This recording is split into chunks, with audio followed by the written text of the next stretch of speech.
We do begin with breaking news tonight. In the last 20 minutes, the jury in the Marley Lyon murder trial came down with the verdict. Ryan Delliston, the accused triggerman, found guilty on all charges. For the very latest, we want to head now over to police reporter Harv Jacobs, who is live outside of the county courthouse. Harv, how long did it take the jury to come to this conclusion? Ralph, it took about 2 hours, a little more than 2 hours for them to deliberate. You know, usually in murder cases, or any case, as a matter of fact, the longer the jury is out, the more difficult a time they're having come to a verdict. They were out for 2 hours, a little more than 2 hours, and as soon as the verdict came down, the speculation out here in the courtyard, the courthouse, from the police and also the reporters was that it probably is a guilty verdict. He said guilty of murder, all the counts against him.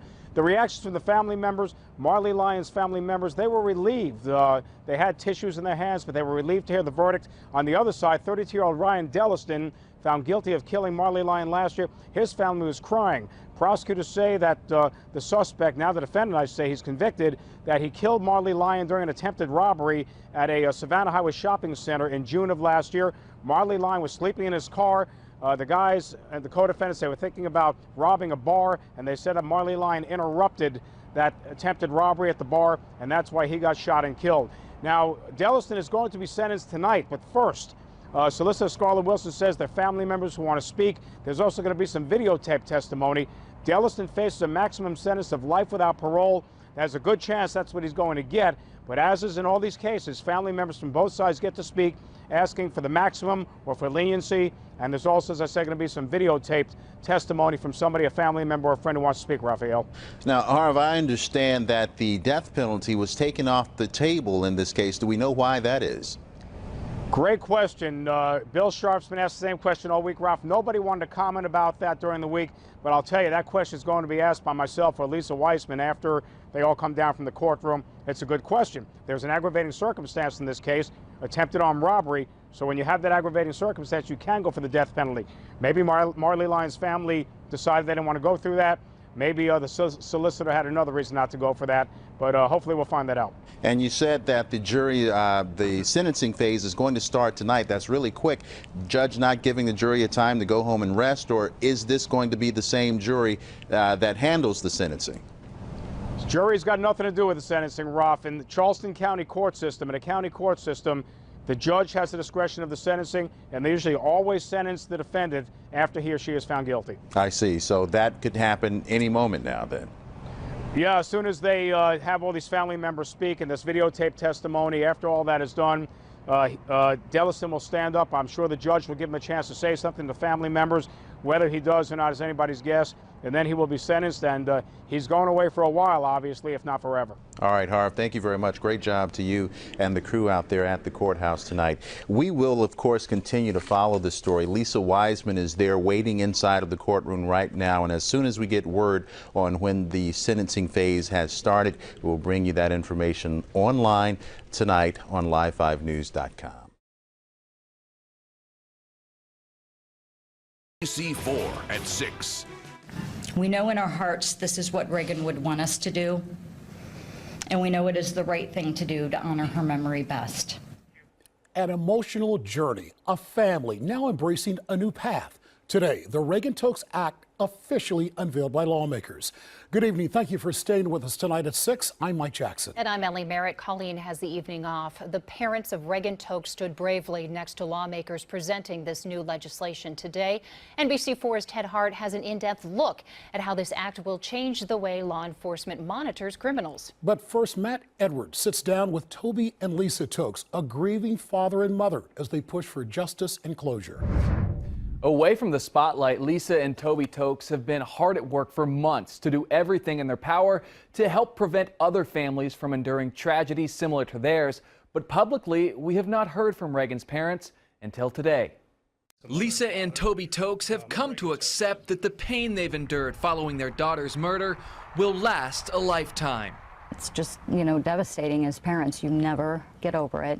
It never goes away. For us or any other member of our family, it's always there. It's always with you. Lisa spoke publicly today for the first time since her oldest daughter was abducted and murdered in February. It was an emotional day for the family as the Reagan-Tokes Act was introduced. What was taken away from us, something positive had to come from it. And God finds ways to do good in all things, even evil. There was no choice except we had to act immediately. Reagan was just 21 years old, a senior psychology major at Ohio State, and her parents' efforts to prevent others from her same fate is an apparent trait that runs in the family. She just cared about everyone. It didn't matter who you were, where you came from, what you were like. She was always there for everyone. She would want us doing this at this point. She would want us trying to make something positive from this terrible tragedy. She just had such a kind, loving spirit. And Reagan's parents with seemingly endless adjectives to describe her today as a young woman. Her father saying she was all the things a parent hopes for in their child. NBC4's Ted Hart attended today's presentation of the Reagan-Tokes Act. He has more on exactly what this legislation is. Ted? Well, and the Tokes family has embraced this legislative effort, and they believe that the proposal goes right really to the heart of what went wrong with the release from prison of accused killer Brian Goldsby. And it is because of this love that we have for our daughter we stand before you. Lisa Tokes said supporting legislative change in the wake of her daughter's violent death is the right thing to do. Brian Goldsby, a repeat offender, had been released from prison last November, despite his violent history and dozens of prison infractions while behind bars. They can identify people who are likely to reoffend. Their hands are tied. They can't do anything about some of these people. Goldsby is also charged with committing a half-dozen armed robberies in the German Village area in the weeks leading up to the murder of Reagan Tokes. Goldsby was required to wear a GPS ankle monitor, but lawmakers say his movements were not restricted. And because of his violent past, private re-entry programs rejected him. The Reagan-Tokes Act would seek to keep unreformed violent offenders in prison longer and then require more intense electronic monitoring upon their release. It was preventable, and if the correct parameters would have been in place and acted upon in a timely manner, we might not be standing before you today advocating for change. And this bill has bipartisan support at this point, and the sponsors say they hope to move it along as quickly as possible. Live at the State House, Ted Hart, NBC4. Thank you, Ted. We followed the case of Reagan Tokes' accused killer very closely. Brian Goldsby is now facing the death penalty for the death of the 21-year-old student. Investigators say Brian Goldsby kidnapped Tokes in February as she was leaving her job in the short north. Her body found the next day at the Cider Grove Metro Park. Goldsby has pled not guilty to all charges against him. Convicted killer Brian Goldsby will spend the rest of his life in prison with no chance of parole. Thank you for joining us tonight at 5. I'm Colleen Marshall. I'm Mark Taylor. That sentence handed down just a few hours ago by a judge who had some strong words for the man who killed OSU student Reagan Tokes. You get spared because of your background, and yet she forfeited her life. She did nothing wrong except be at work. NBC4's team coverage tonight from the courthouse. Rob has more from Reagan's parents. But first, we're going to begin with Ted Hart. He has more on the sentencing process today. Ted? Well, and Colleen, juries in Franklin County rarely recommend the death penalty, and this case, as it turns out, was no exception. The jury was hopelessly deadlocked, split. The prosecutor said there were 8 jurors who were firmly in favor of the death penalty, 2 who were firmly set on life in prison, and 2 who were somewhere in the middle. Life imprisonment without parole, signed by all 12 jurors. As the verdicts were read, Lisa and Toby Tokes held tight to one another. It was not the outcome they had hoped for. Brian Goldsby showed no real emotion, but his attorney, Diane Menashe, wept. Yesterday, she had begged the jury to spare Goldsby's life. That the jury just showed me that, like, there's humanity out there, and, you know, they followed the law, and I can't say enough. I'm so proud of the jury in this case. After finding Goldsby guilty last week on all counts for the kidnapping, rape, robbery, and murder of 21-year-old Reagan Tokes, jurors heard 2 days of testimony about Goldsby's difficult childhood. Goldsby himself asked the jury for mercy. But 8 jurors still favored the death penalty this morning, including one who spoke to us but asked not to be identified. Why would he ask to spare his life? He didn't spare hers. So I thought that was more, that outweighed the fact of what he's went through in his life. But that was not unanimous, so the jury agreed on life in prison. In sentencing Goldsby, Judge Mark Serrett said he found it ironic that Goldsby's horrendous upbringing saved his life, but at the expense of Reagan Tokes. And yet she forfeited her life because of your background. You get spared because of your background, and yet she forfeited her life. Prosecutor Ron O'Brien found some positives in the decision. The good news is, I think for us, that Mr. Goldsby will die in prison. Secondly, we won't be mired in 20 years of post-conviction litigation that sometimes borders on the frivolous. And this was obviously a very emotional day for the family of Reagan Tokes. And with more on that side of today's events, we'll go to NBC4's Rob Sneed. Yeah, though the trial is over, the family is still very much hurting, as to be expected. Now, today in court, they had the chance to address the court, and Goldsby had to sit and listen. Regardless of the outcome of today's verdict, it doesn't bring our daughter back. It doesn't erase the night of terror that Reagan had to endure. It doesn't erase the graphic details and images that are forever burned into our minds. Today, Reagan Tokes' mother, Lisa Tokes, told me her statement to the court doesn't change the fact that her daughter is dead, but what it did do was give her closure. This is over now. If your daughter was watching right now, what do you think she would say? What would she say? I just hope that she would be proud. And she knows how much we love her. And that doesn't go away.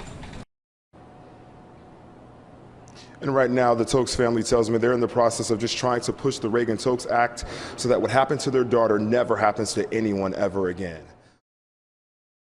The car ride back, oh my gosh, it was terrible. I was so dizzy. I was actually really tired too. 10-year-old Sophia Simpson, still not herself ever since a fun trip to Somerset Mall last Friday with friends and one of their dads.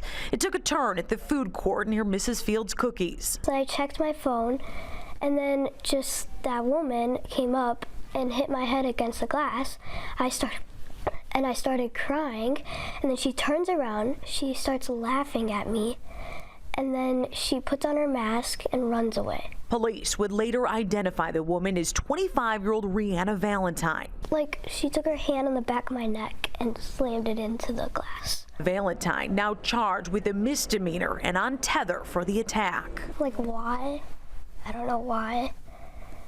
I mean, I didn't do anything to her. It's the million-dollar question. For a grown woman to hit a child is just doesn't make sense to me. I can't understand why she would do that. Even mall security and Troy police only have theories. One thing is for sure, surveillance video shows Sophia did nothing wrong. They reviewed the footage from when the woman first walked in the mall all the way to where the incident occurred, and they said there was nothing. There's no explanation for why she did this. Her parents, Nick and Brittany Simpson, were out of the country when this happened. Imagine that call. Just shocked. I mean, I had to sit down and try to collect my nerves, and a little angry, and everything was just all at once. Little Sophia, all 40 pounds of her, wiped away tears and was able to give security a description of Valentine, who came back to the mall a day later. That's when police moved in, making the arrest. Now it can't happen to anybody else.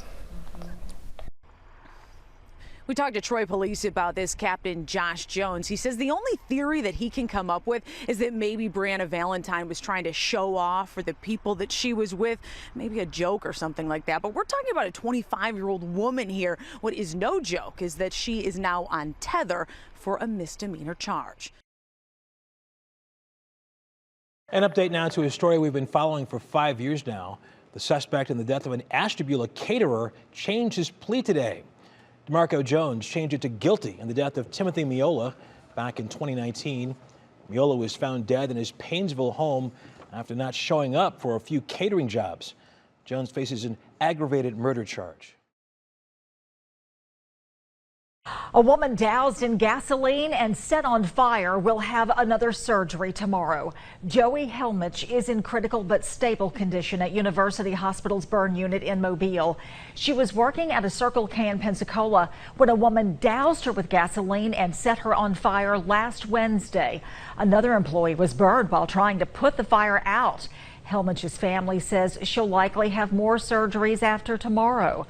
Betty McFadden is charged with attempted murder. Authorities say she was panhandling and told to leave the gas station, but she came back with a gas can and matches. It is a story you can't easily forget. A Pensacola Circle K clerk set on fire by a stranger in 2022. First responders didn't think the woman was going to survive at first, but thanks to a lot of healers, Joey Helmich is here today. And as WEAR Samantha Servan reports, she's sharing her story of survival with USA Health. I came back to work from getting lunch. There was a long line at the register. Mother of two Joey Helmich worked at Circle K. It was March 30th, 2022 on North W Street. And I was going to help get the line down so we could eat. And I walked to the register and I said I'd help who's next. The girl was at the cash register with an open gas can and just starts dumping it on me. This woman, Betty McFadden, told investigators she wanted to burn the woman alive. She had no connection to Helmich. I went to the back. I was gonna use the sink and try to get out my eyes. Didn't make it that far. When I turned around to look, the offender was at the back door with a lit match and she just threw it on me. Despite her coworkers' attempts to put out the flames as soon as possible, 33% of Helmich's body covered in second and third degree burns. She went that night to USA Health and their burn unit. They put her into a coma fairly early on, so she never spoke until weeks later. It was weeks. She had 3 episodes where they had to bring her back, and that was a lot. Skin grafts, surgeries, rehab, repeat. She stayed in it and she didn't give up. She really showed her strength and her ability to overcome such a terrible thing, but with grace. When I came home, I wasn't able to do a lot of stuff in the beginning, like they didn't want me in the sun and excessive coldness, but now I'm able to get in the sun. I love going to the beach, being in the water. I love all that stuff. I like being outside. Looking at her today in her interview with USA Health, Helmich's recovery is nothing short of amazing. This video shared as 5 Escambia County EMS workers were honored as healers during USA Health's A Night Honoring Healers event. Helmich and her family thankful for all those who helped in her recovery. I grew up watching Mr. Rogers, and there's a quote that I've always seen, and he said that when he was a child and he was afraid, his mom would always tell him to look for the helpers. Because of the nature of how it happened, we were in a very dark and angry place.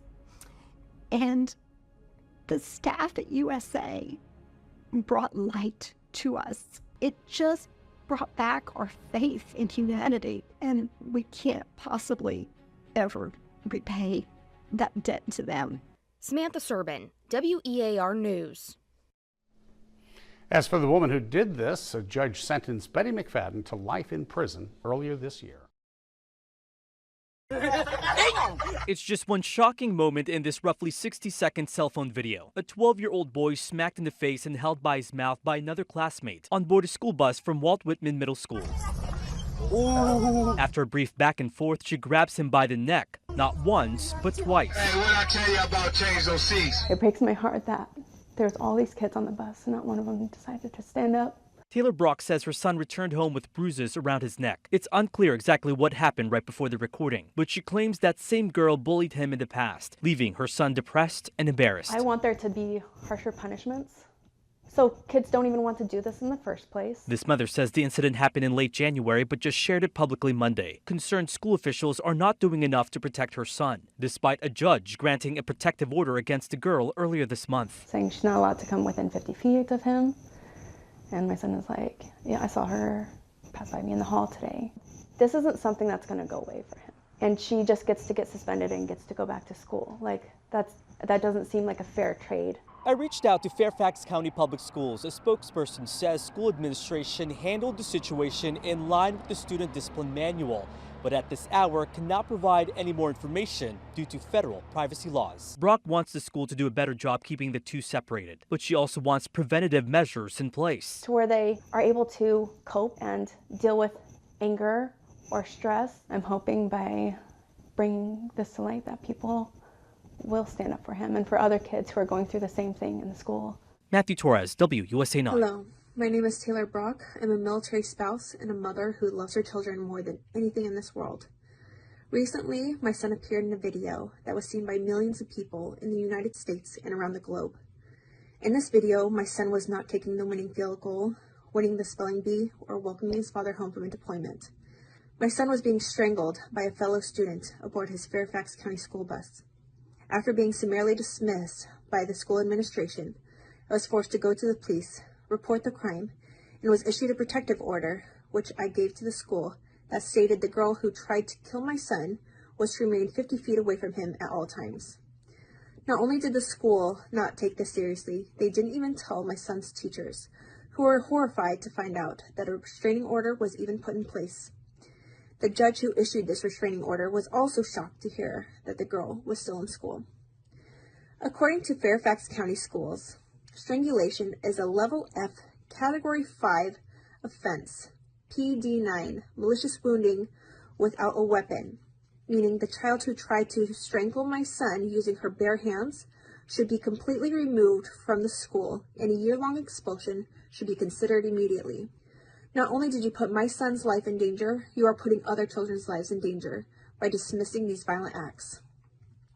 You say in your safety handbook, FCPS is committed to the consistent and equitable implementation of discipline policy, regulations, and practices across all schools and educational programs.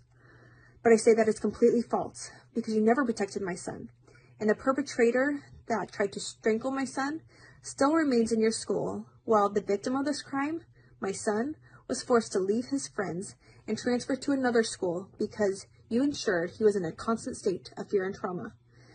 Fairfax County Schools do not care about military families or the victims of violent crimes.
For tonight, a family struggling to cope after their loved one was shot and killed on the job. 47-year-old Richard Lilly, a cab driver, was found dead on the street in North St. Louis County. Thanks for joining us tonight. I'm Courtney Bryant. And I'm Claire Kelly in for Steve Savard tonight. Police say this man, Antoine Redmond, shot Lilly in an effort to rob him early Thursday morning.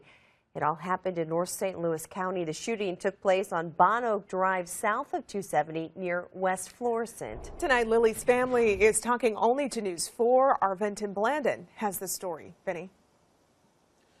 Right now, Claire and Courtney, all of this is still sinking in for those closest to Rich Lilly. I spoke with one of his sisters in Dallas who cried so much she was barely able to talk over the phone. I also spoke face-to-face with another sister and his only daughter soon after someone was taken into custody. So angry with what this person took away from us. This is the face of what's missing from Kim Fogel's life. That person has no clue at all what he did. Rich Lilly is her brother. St. Louis County Police found him in the street on Bon Oak Drive near Chambers early Thursday morning. Officers say he was shot. Investigators found Lilly's 2011 Ford Crown Victoria on Taney Street in Florissant. It doesn't make it any easier or any better, but, just It wasn't a shock, but it was. Lily was a longtime cab driver doing something he loved and something his daughter always warned him about. I hope they are caught and I hope they pay for it. I don't want them to have anything they want in life because my father will no longer have that. Police say their investigation led them to Antoine Redmond, who admitted he attempted to rob Lily and Lily was killed.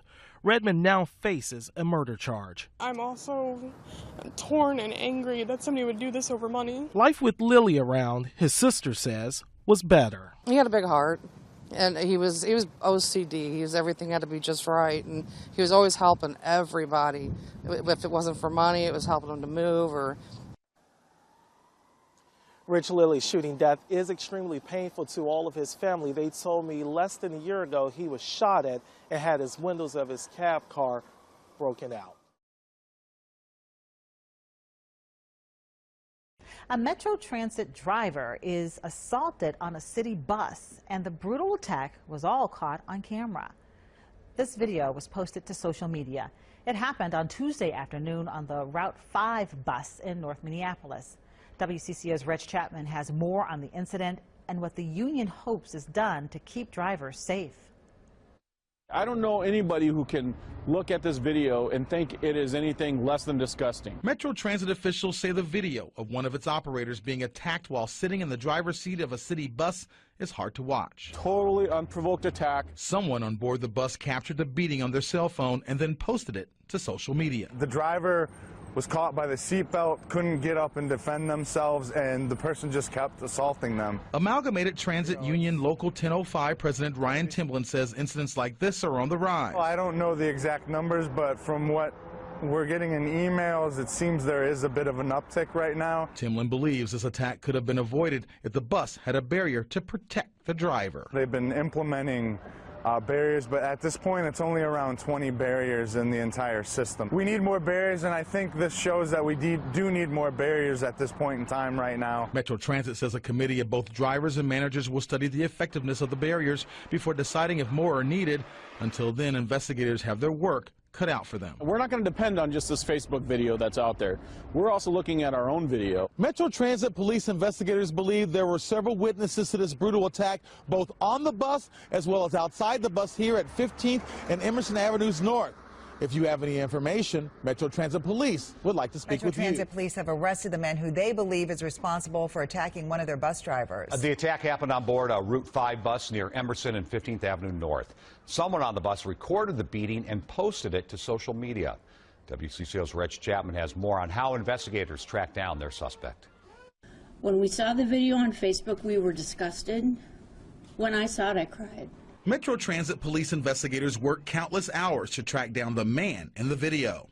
With the help of the 4th Precinct, members of the community, and the partnerships that we've built, again, this individual is booked and charged in Hennepin County Jail. 26-year-old Sterling Verlaas Smith is being held on assault charges. According to the criminal complaint, before the assault, 3 women boarded a bus at Emerson and 15th Avenue North, and one started swearing.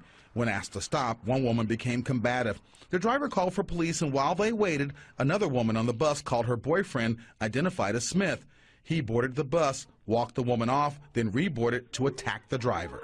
We have measures in place to protect our riders and our operators. And the would-be offenders, we need you to know that it may take hours, days, months.